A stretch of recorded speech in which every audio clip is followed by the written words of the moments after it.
नमस्कार दोस्तों, कैसे हैं आप। आज हम बात करेंगे भगवान जगन्नाथ जी के अवतरित होने की कथा, साथ ही रथ यात्रा जो कि इतनी फेमस है उसके पीछे की क्या कथाएं हैं, वो कैसे शुरू हुई थी उसके बारे में। चलिए शुरू करते हैं। भगवान जगन्नाथ जी श्री कृष्ण का ही एक पुण्य कला से परिपूर्ण रूप है। इनका भव्य मंदिर ओडिशा के पुरी शहर में है, जो कि एक बहुत ही भव्य है। भगवान जगन्नाथ जी के अवतरित होने के पीछे दो रोचक कथाएं हैं। एक महाभारत काल से जुड़ी हुई है और एक और बहुत ही रोचक कथा है। चलिए सुनते हैं। पहली कथा यह है कि बहुत समय पहले एक राजा इंद्रभुमन नाम का राजा था। उसके सपने में एक दिन श्री कृष्ण ने उसे आदेश दिया कि तुम दरिया के किनारे रखे हुए एक पेड़ के तने से मेरा विग्रह बना के स्थापित करो। राजा सुबह उठा, उसने मंत्रिमंडल से चर्चा करी और लग गया इस काम को शुरू करने की होड़ में। जब वो गया, वो पेड़ का तना खोज ही रहा था कि तभी एक रहस्यमय घटना घटी। एक बूढ़ा ब्राह्मण उनके महल में आया। उसने कहा कि जो आपने संकल्प लिया है विग्रह बनाने का, वो कार्य मैं करना चाहता हूं। काफी सोच विचार हुआ इस बात पे और उन्होंने हामी भर दी। लेकिन उस ब्राह्मण की एक शर्त थी कि जब भी वो प्रभु का विग्रह बनाएगा तब तक पूरा होने तक कोई ना अंदर आएगा, ना कोई उससे काम के विषय में कोई जानकारी लेगा। अगर कोई ऐसा करता है या उसे रोकता टोकता है तो अधूरा कार्य छोड़कर वो चला जाएगा। राजा को थोड़ा अचंबा हुआ, लेकिन उन्होंने उसे हाँ कर दिया। बोले ठीक है, आपको जैसा ठीक लगे आप वैसा अपना कार्य करिए। उस बूढ़े ब्राह्मण ने अपना कार्य बड़ी ईमानदारी से चालू किया।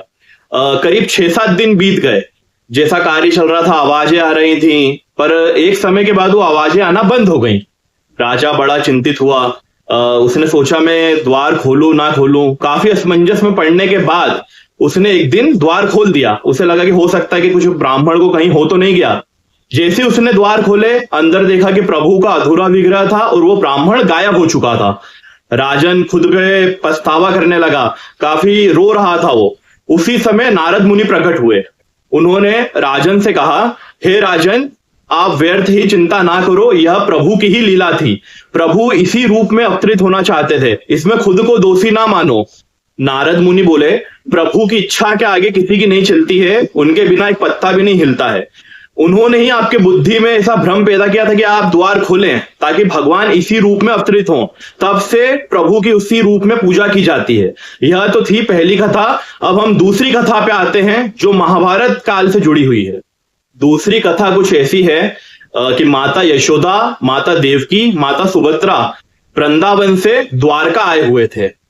काफी विचार विमर्श चल रहा था, बातें चल रही थी। रानियों ने कहा कि हमें प्रभु की बचपन की लीलाओं को जानना है, सुनना है, हमारी इच्छा है।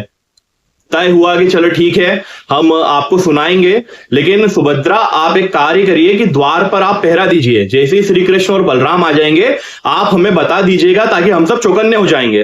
तय होने के बाद माताएं उन्हें लीलाएं सुनाने लगी। अब प्रभु की लीला तो प्रभु की लीला ही है, हर व्यक्ति उसमें मग्न हो जाता है। आप तो जानते ही हैं कि प्रभु की लीला सुन के तो देवता भी मंत्र मुग्ध हो जाते हैं। सुभद्रा जी का भी यही हाल हुआ, वो भी प्रभु की लीला में एकदम खो गई। और इसी बीच हुआ ये कि श्री कृष्ण अपने भाई बलराम के साथ अंदर आ गए। उन्होंने भी अपनी बाल लीलाओं को सुना। बाल लीलाओं को सुनने के बाद उन्हें इतना आनंद हुआ कि उनके पूरे बाल एकदम खड़े हो गए, आंखें एकदम बड़ी बड़ी हो गई और चेहरे पर एक बड़ी सी मुस्कान आ गई, जैसा कि आपने जगन्नाथ भगवान का स्वरूप देखा होगा। इतना अत्यधिक प्रेम के कारण प्रभु का शरीर पिघलने लगा। माता सुभद्रा बहुत ज्यादा भाव विमोर हो गई थी, इसलिए सबसे ज्यादा उनका शरीर पिघलने लगा। यही एक कारण भी है, आपने देखा होगा कि तीनों भाई बहनों में सुभद्रा माता की जो प्रतिमा है उसका कद कम है। प्रभु की जब यह लीला चली रही थी उसी समय नारद मुनि प्रकट हुए। नारद मुनि के आने से सभी लोग आवेश में आ गए, यानी होश में आ गए। उसके बाद नारद मुनि ने श्री कृष्ण जी से कहा, प्रभु आप इस रूप में अत्यधिक सुंदर लग रहे हैं, आपके इस रूप में हमें दर्शन कब होंगे। श्री कृष्ण जी ने उनसे कहा कि नारद, मैं कलयुग में इंद्रभुमन को निमित्त बनाकर इस अवतार में अवतरित होऊंगा, साथ ही लोगों को इसमें दर्शन दूंगा।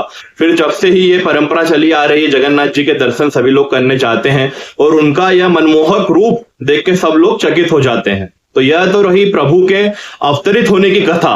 अब हम जानते हैं जो कि रथ यात्रा इतनी प्रचलित है उसके पीछे की क्या कथाएं हैं, चलिए जानते हैं। भगवान जगन्नाथ रथ यात्रा हर साल आषाढ़ महीने के शुक्ल पक्ष को निकलती है। ऐसा कहा जाता है कि इस दिन श्री कृष्ण अपनी बहन सुभद्रा और भाई बलराम के साथ नगर भ्रमण को निकलते हैं। ऐसी भी मान्यताएं हैं कि इसके केवल दर्शन मात्र से या इसमें सम्मिलित होने से 1000 यज्ञ के बराबर पुण्य की प्राप्ति होती है। एक पौराणिक कथा के अनुसार एक बार सुभद्रा देवी ने भगवान श्री कृष्ण से नगर भ्रमण की इच्छा जताई। सुभद्रा देवी साथ ही अपने भाई बलराम के साथ भगवान नगर भ्रमण पे निकले। नगर भ्रमण पे निकलने के बाद रास्ते में अपनी मौसी गुंडीचा देवी के वहां वह 7 दिनों तक रुके थे।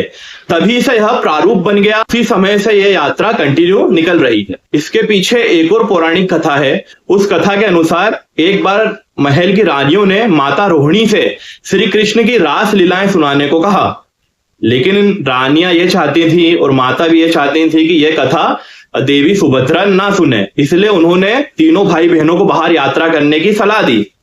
तीनों भाई बहन सुभद्रा, भाई बलराम के साथ श्री कृष्ण अपनी यात्रा पे निकले।